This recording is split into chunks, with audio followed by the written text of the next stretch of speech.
হরে কৃষ্ণ, রাধে রাধে। মৌমিতা পরিবারে তোমাদেরকে জানাই অনেক অনেক শুভেচ্ছা ও অভিনন্দন। আজকের আলোচ্য বিষয়টি হচ্ছে বিপত্তারিণীর ব্রত কথা বা পাঁচালী। এই ব্রতের সাথে সাথে মাহাত্ম্য কথাও শ্রবণ করা অনেক অনেক ভালো। তাই সকলেই একটু মনোযোগ সহকারে শ্রবণ করো, তোমাদের অনেক ভালো লাগবে। বিপত্তারিণীর ব্রত কথা। কর্মদাস নামে দ্বিজ অবন্তী নগর, পত্নী সাহা সহবাস করে নিরন্তর। রাজবাড়ি সিদ্ধার্মাত জীবন রক্ষার, অর্ধশের চাল ডাল কাঁচা কলা আর। এইভাবে দুঃখ কষ্টে 12 মাস খায়, অতঃপর যাহা হইল শুনি বলি তাই।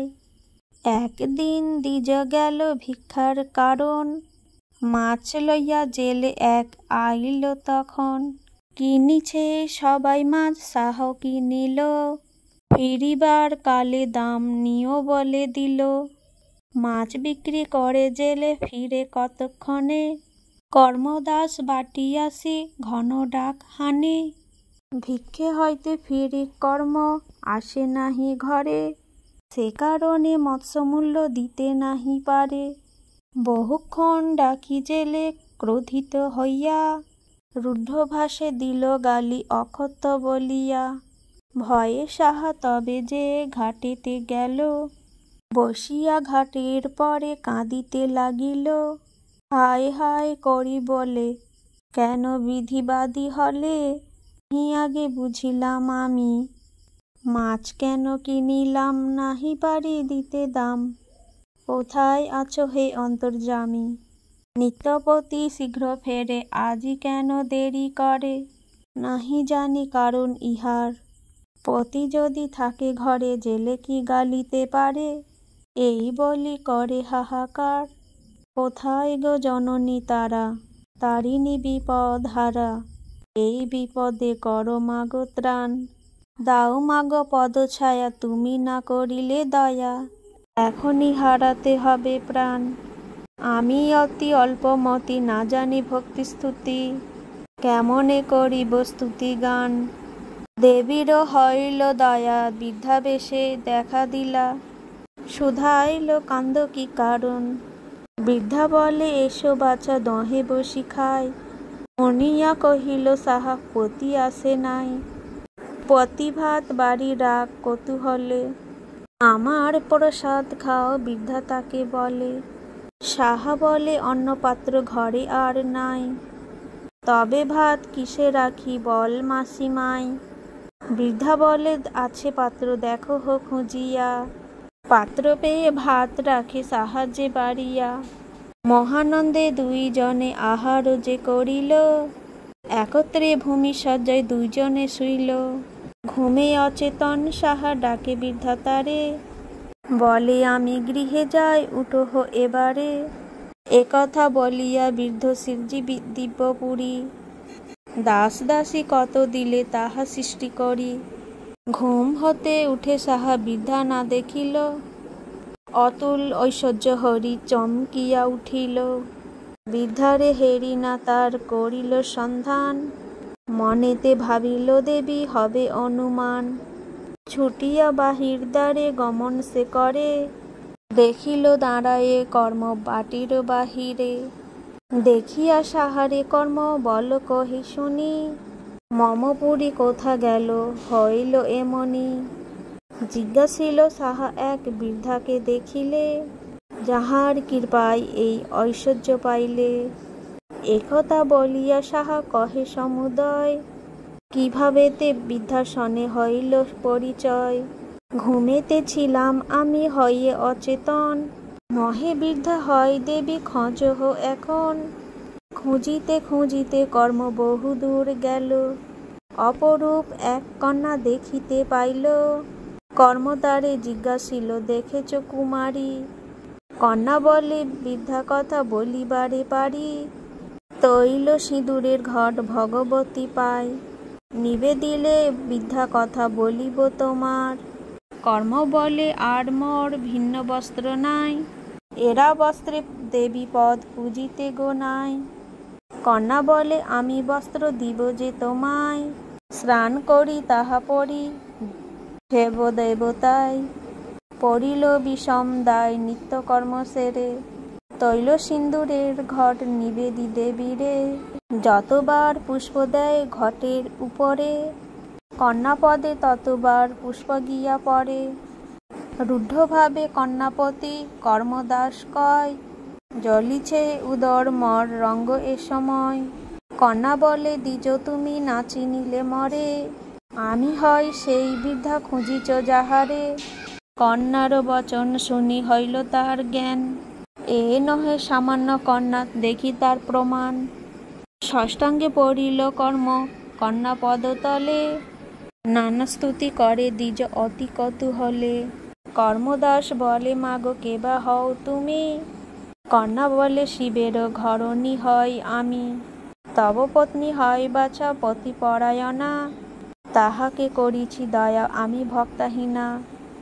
আসিবার কালে সাহা ঘুমে অচেতন, পুত্রবর দিতে তাই ছিল না স্মরণ। তৈল ও সিন্দুর দিয়া দুর্বাধান লয়ে, শনিবার বা মঙ্গলবার আসনে পাতায়ে।